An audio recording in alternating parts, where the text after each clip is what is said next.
Welcome to this episode of The Psychology of Almost Everything. My name is Stewart Grant. My name's Peter Thompson. It's my great pleasure to introduce an American actor working in the UK, Mr. Lance Fuller. Good morning, Lance. Good morning. Thank you for having me. I'll just tell you a little bit about Lance. He comes from Wisconsin. He's been involved in community theatre all his life, but his professional career started at the American Conservatoire Theatre in San Francisco, and he's also trained at the Royal Conservatory of Scotland in Glasgow. His most recent performance on stage was the acclaimed American play Maybe Probably at the Old Red Lion Theatre, and he's also won awards for his voice work. He won the One Voice Drama Award very recently. It's a pleasure to have you, Lance. As you know, we really like to get into the psychology behind things. So can we just kick things off by asking you a question? Do you find it useful when you're preparing a role to consider the psychological state of a character? Yes and no, in that it's this thing about not wanting to judge a character, because if you've judged them to be, say, good or bad, or, for lack of a better word, crazy, then you're playing crazy, or you're playing a caricature. Whereas, and I would think that as psychologists, I mean, tell me if this is wrong, that, you know, a person doesn't look at themselves and say, I'm crazy. Again, to use a poor word, right? They see the world clearly and maybe even lucidly, and we wouldn't necessarily say that. So it's very important to maybe know how they would present, but you want to play them as real people, because the real people see the world through whatever lens they see it, and so the choices and reactions are logical, and I feel myself hesitating as I say that, because sometimes it's hard to say, well, that couldn't possibly be logical, but from a person's point of view, it is logical. So sometimes you just want to play it as realistically and straight as possible without putting on any sort of labels, whether that's this person has an addiction or a disorder of some sort. Presumably you want to be believable as an actor. Yeah. Right. Well, because you're believable, because you're trying to tell a story. And yes, sometimes that can be wacky, but then again, we know people themselves can be wacky. So it's, you know, whether a performance is big or small, etc., just as long as it's true to a real person. Like, to give two examples, you know, on the one hand, Alan Partridge is absurd, but part of why he's hilarious is because you think, I absolutely know someone that absurd, who is that self-absorbed and who cannot see outside. And the other example, I'm thinking of someone from there was a Netflix show called Mindhunter, and there was a serial killer, and one of them was very soft-spoken and almost delightful, and not charming in the sense of like, ooh, he must be smooth, but just someone that you would think, I wouldn't look twice at them. The banality of evil. Right. I think that's 100% it. The banality of evil, we look at modern figures like, well, let's say it, someone like Trump or Putin, and what do they care about? Looking good. Or, you know, they want yachts, which all seems so petty. It does, or not petty. It just seems like, well, yeah, sure, I'd like a yacht or a nice food.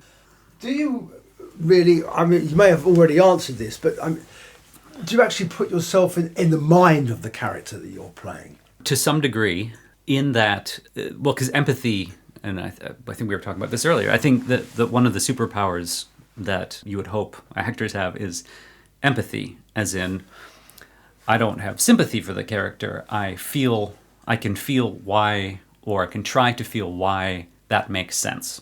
And so that this applies to theater more specifically in that what you want are reactions. You want to be able to live in the moment when you're talking to someone or delivering something in a way that feels not disconnected from how you would react to somebody. Like you feel like you can tell a performance is disconnected when someone is not listening to the other person and they're just sort of delivering the line versus they're moved by it. You know, people are having an argument on stage and the other person is rightly pissed off because of something that the other person said. And you think, in the time that you're watching that, that's so moving for you, and you're absorbed in it, and that person may have done that 50 times.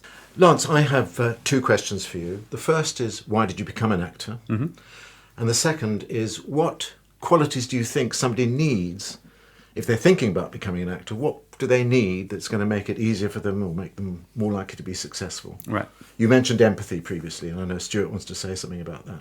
Well, I was just going to make the parallel between being an actor and being a therapist, really, because empathy is clearly an absolute necessity for both. Yeah. But please answer Peter's questions, because they're interesting questions. Yeah. I almost wonder if the empathy is one of those things that pulls people into the career, because, as anyone, as most people would know, it is not an easy. It's a very challenging career to sustain, and that is not for anyone's lack of talent or drive or anything. It is just a lot of people trying to do the same, wanting to do the same work, and honestly, I don't think because of fame.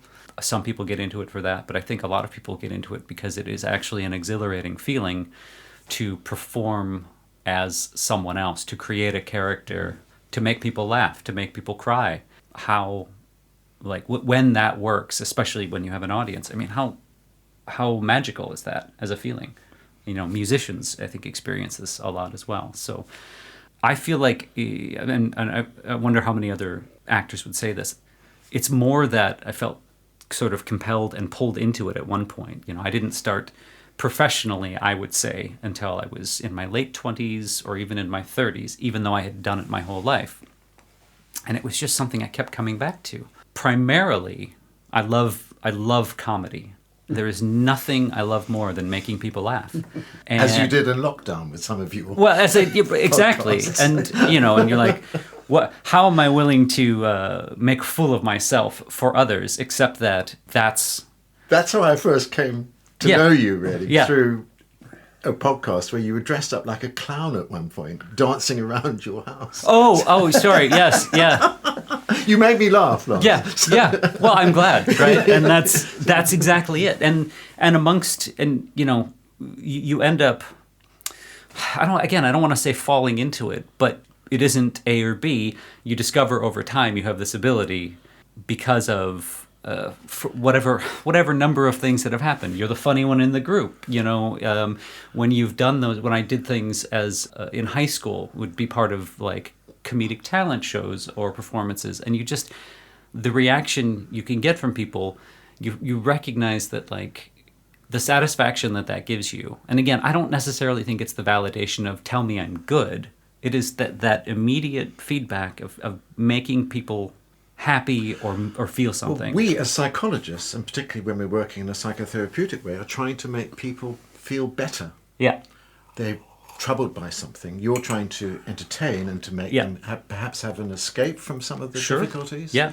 But I wonder if you're saying it's also in your kind of psychological DNA that you had it programmed there, and then the opportunity came at school and you realised you had some talent. Yeah. And then you went to develop that talent. Yeah. So there's an alignment between, if you like, what you're naturally good at, and then you've developed competencies and skills, and you get this alignment, which makes you presumably feel very pleased you've done what you've done and very satisfied with that.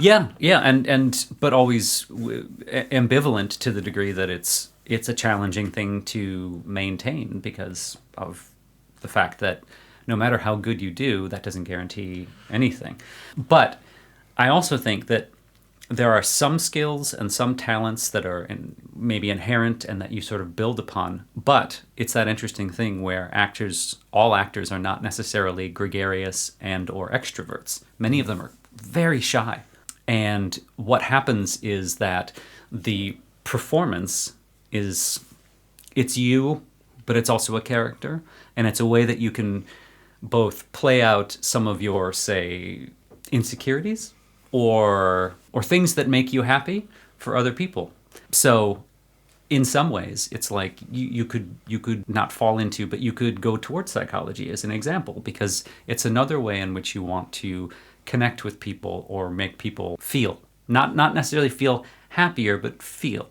And I think this is part of why we talk about it as storytelling, because the stories are important to give humanity to, and humanity is both our silliness and our sadness. Well, you make sense of our world through stories. Yes, don't you? absolutely. And that's one of the things in terms of psychology that I've always found really fascinating, is that we're narrative creatures, that and I think we've even spoken about this, how something like psychology is helping you rewrite the story that you tell yourself of your life, of yourself, and that by sharing stories of, again, happiness or pain, struggle, that we're saying, look, here's an example of another human life that has lived through challenges, and here's another human life in which they also slipped on the banana peel, and it was actually quite funny. Can I just make an interjection? Yeah.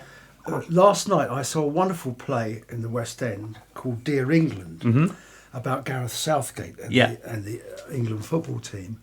And one of the things that he was trying to instill in them was that they were part of a bigger story. Yeah. That they weren't just 11 guys who are playing in this moment in time, but they're part of a much bigger story, which starts with the first ever England international against Scotland. And he tells them all what number they are in order of all the players that have ever played before.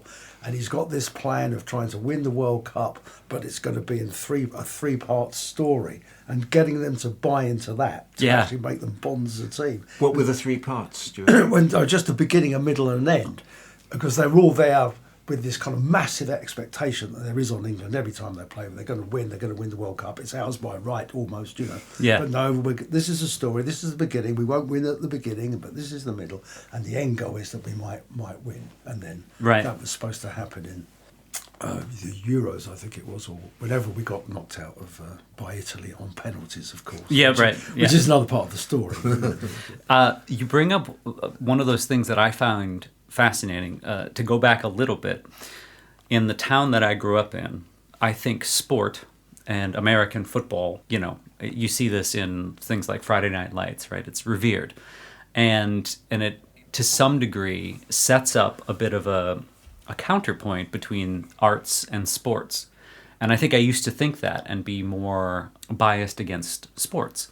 Just thinking, what is that? That's just, roughing up and all this stuff. I don't think that at all anymore. I think it's a form of theater and community that, and patriotism and, national myth, well, whether it's myth making or not, a story, right? It's certainly myth making. Yeah. And it's a way for some people to feel really connected, passionate about things. I mean, it's fascinating to go, I couldn't tell you any statistics, but I've gone to football matches here, right? I went to, my brother-in-law took me to Newcastle, and who at the time I think was classically not very good, I think they've gotten better, right?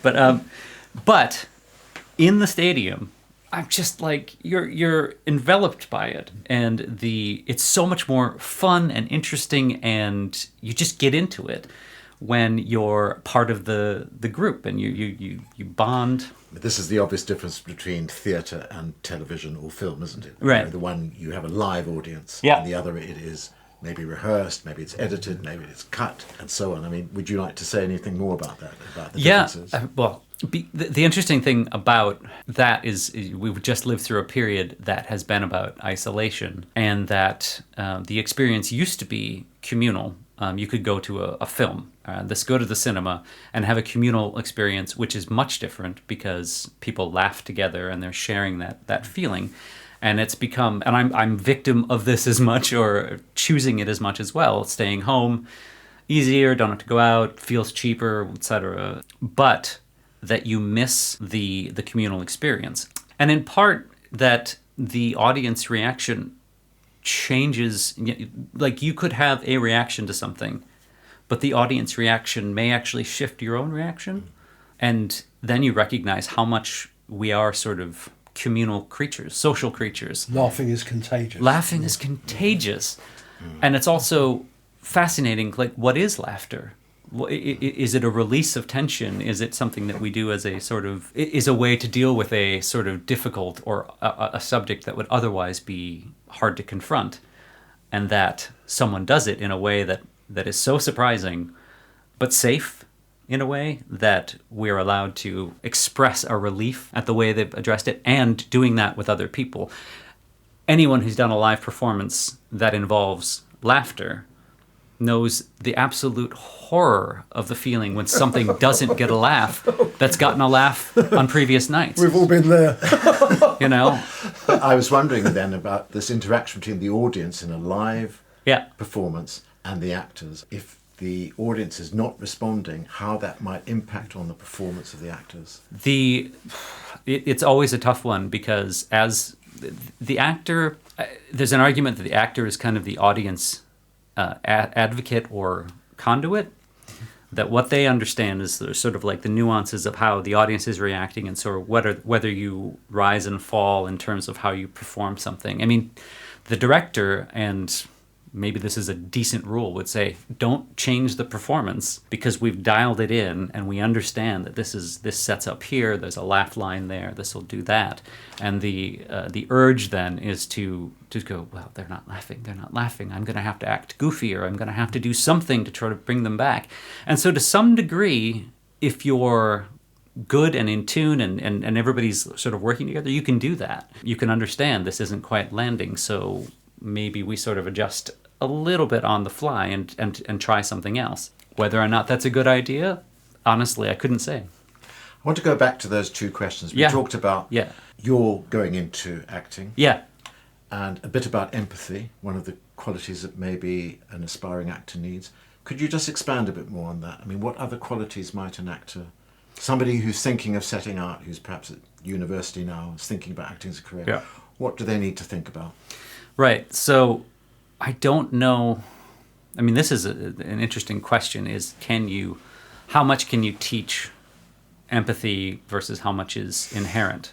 Because we'd like to think that we could, but it takes quite a lot of work, I would imagine, to get someone to step into someone else's shoes, which is actually an argument for something like drama therapy, as in, well, if you can't see your enemy as human, maybe you should try reading their stories or living their stories in a safe environment like drama therapy. Well, this is so relevant to what's going on in Israel at the moment. Absolutely. If you can't see that your enemy is human, there's big trouble. And why language is so important in the way that people describe others as other, as inhuman, because it makes the listener, or it makes the even the speaker, just further and further remove the ability to feel for that other.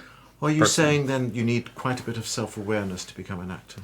There are quite a few actors who don't seem to have a lot of self-awareness, and they tend to end up on the news. But I think it's very helpful, because some of it can come naturally if you're already sort of paying attention, that right, this doesn't cause the reaction in the other person that I thought it would, or what is coming across as pompous or clueless or quite caring. What is that? How does that look? How does that affect someone else? Because the other thing I think that and this is why you would have a director, because the actor's skill over time is understanding more and more what type of, it becomes something of a tool set. It's not all on the fly.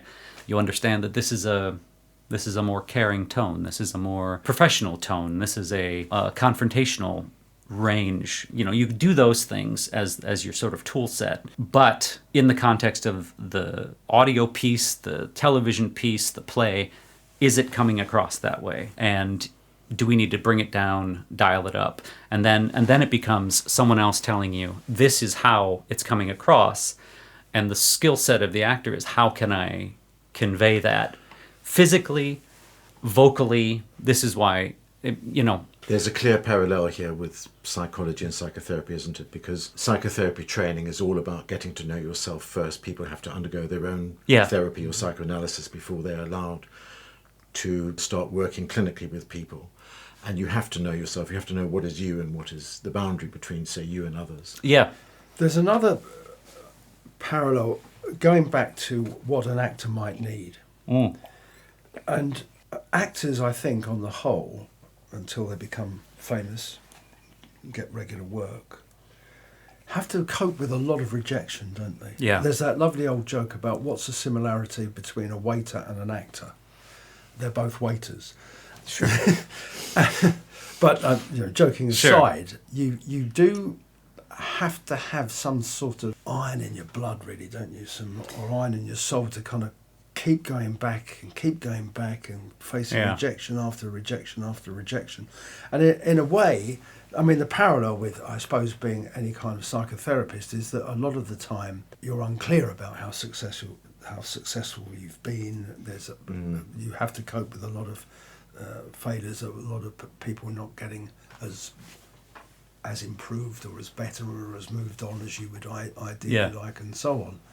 Can you just say something about that? I mean, the kind of resilience that's needed. I was thinking about that specific sort of question or idea because being thick-skinned or having iron in your blood it's sort of contrary to the whole idea of being able to be emotionally open and available. Yeah, exactly, What you've developed is the ability to resist feeling. Exactly. But so I think it's something that you learn, and there are various ways that help you get to that point. And I think you learn from, and this is where I think psychology really comes into it as well, in that if you can rewrite the story of what it is, if you call it rejection, it hurts. Bryan Cranston of Breaking Bad and, Malcolm in the Middle, right. Someone remarkably successful and also someone respected for being a wonderful performer. There was a little snippet where he said, if you don't think about it as I didn't get the job, because when you go into the audition, and this is what we call successful actors will tell you, which is that consider it a chance to perform. Let's say you get 5 minutes, do a 5-minute performance. And when it's done, it's done. You've done your performance. Whatever happens after that is out of your hands. But what he was saying was, when you go in the room, don't think of it as this is mine to lose, because you don't have the job. So you haven't lost it. Right. If you get it, that's a bonus.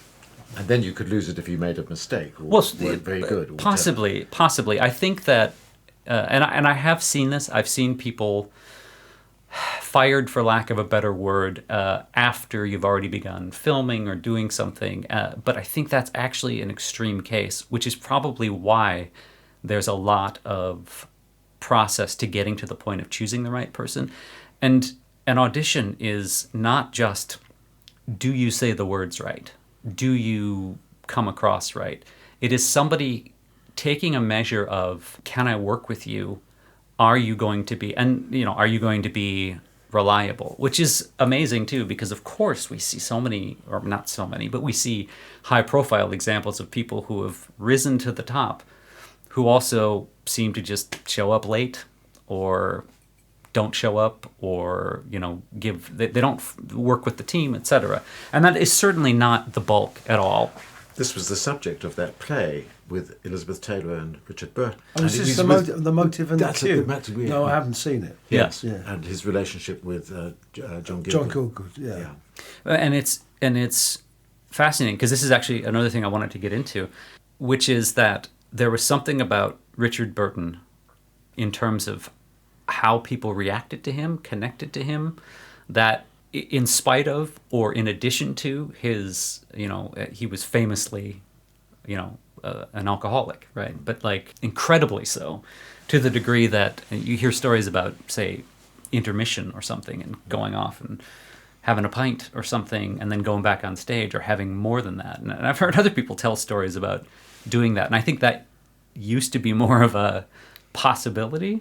And I don't think that you get away with that nearly as much now, as in we've said, because that affects everyone else. So anyway, the process of getting to the job probably filters out a lot of that, because you're doing a lot of, it's also reputational, and CV, and because all a CV can tell you is that you've been hired before.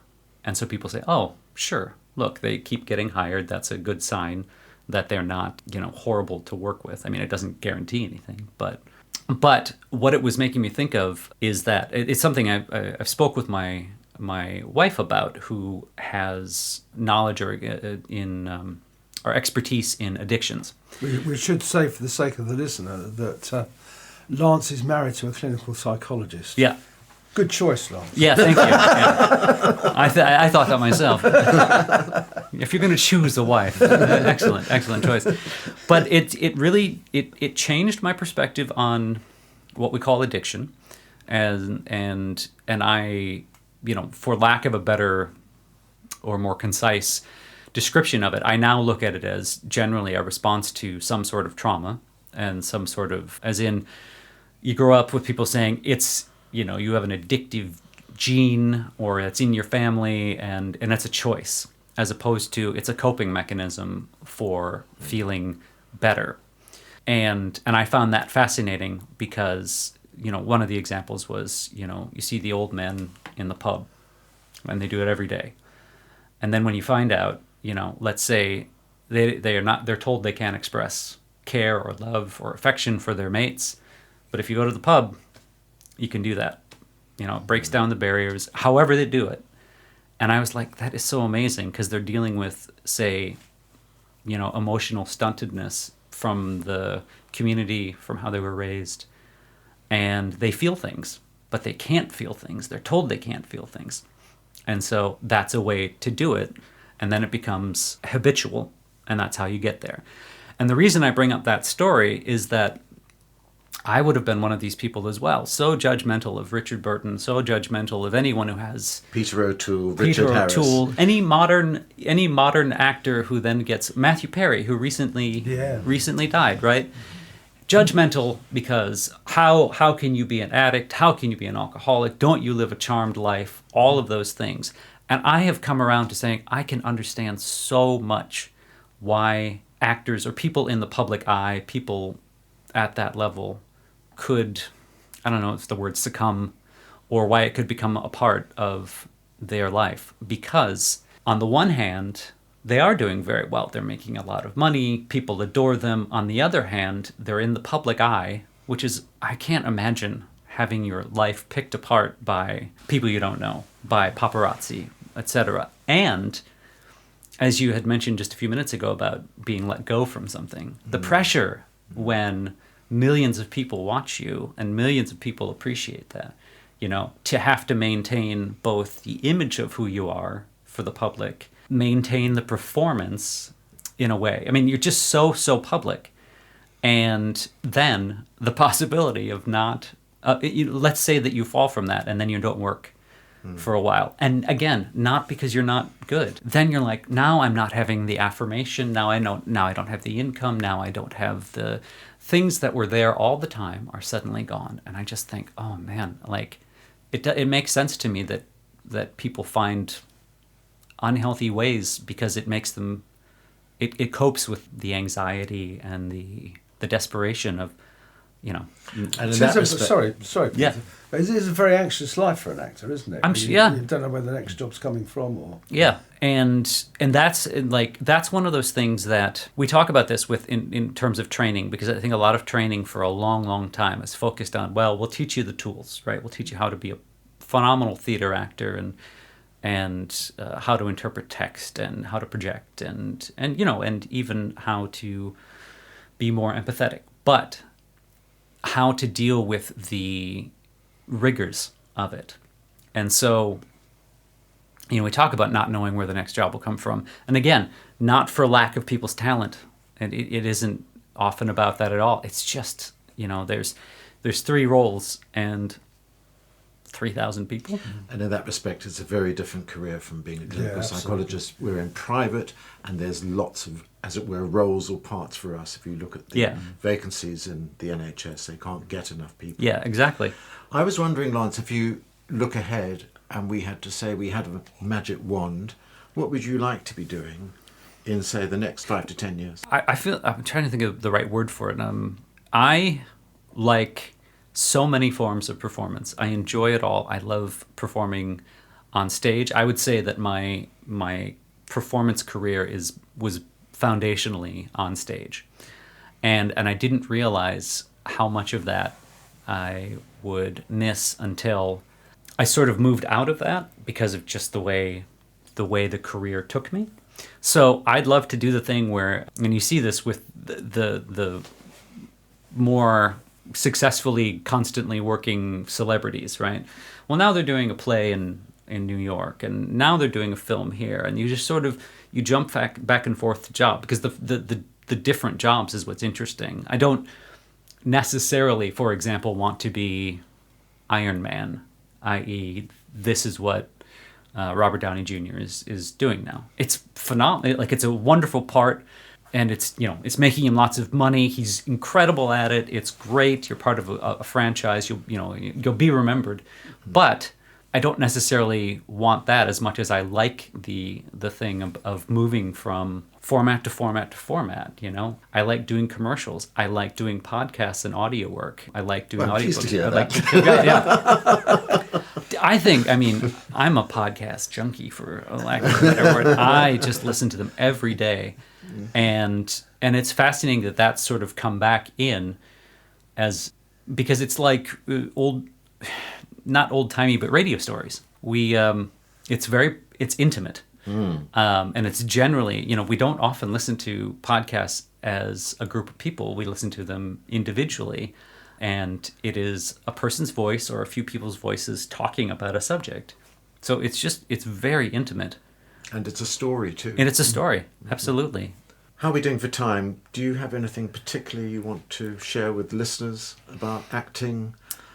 Before I tell you a joke. Before you tell me a joke. We like to end with a joke. We like to try and end with Sure. a joke on the subject, as it were. No, Unless you know some great, I bet you know some great acting jokes. Oh, jeez. No, the thing is, like, when it comes to jokes, I never remember jokes. Okay. It's much more sort of off the cuff, in the moment, making fun of something, or I just tell me a joke. Anyway, no. One thing that, because Peter, you and I have talked about this before, is what you need in order to stick with it, and honestly, that's going to be different for everyone else, and it's going to be what type of expectations you have for the type of life you'll have.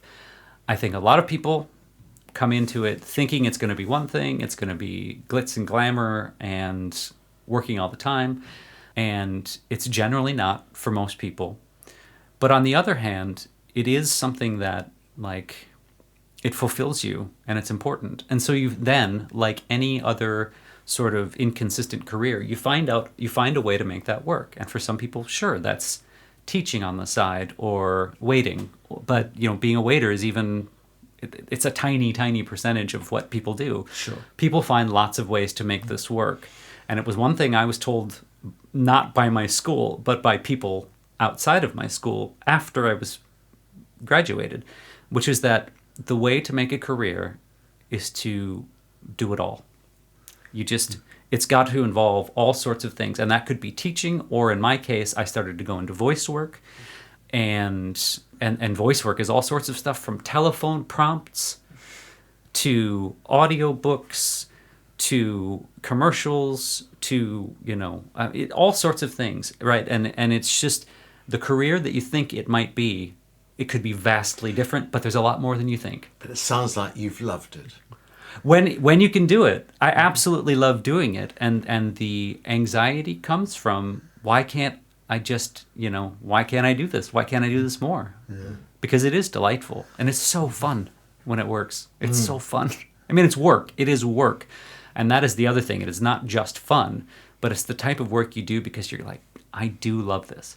Thanks so much for sharing all this. Yeah, We're going to end with Stuart's joke. Yeah. Well, thank you again, Lance. You're welcome. Thank you. The joke might try and tie up a few things Okay. we're talking about. So there's this old actor, and he's hardly getting any work. He's got a terrible drink problem as well. Anyway, his agent phones him up. He said, "Look, I've got a job for you." He said, it's just one line in a play. I'll take it. Right. So he goes along, and the director sees him. He says, "Look, all you got to do is come on stage and say, 'Hark, I hear the sound of the cannons.'" So, all right, I've got that. Yeah, hark, I see. Yeah. So it's opening night tonight. You just come on. When you're pushed on, "Hark, I hear the sound of the cannons." So anyway, he's so pleased. He goes out and he gets absolutely bloody pissed. and looks at his watch. Oh my God, I'm on in half an hour.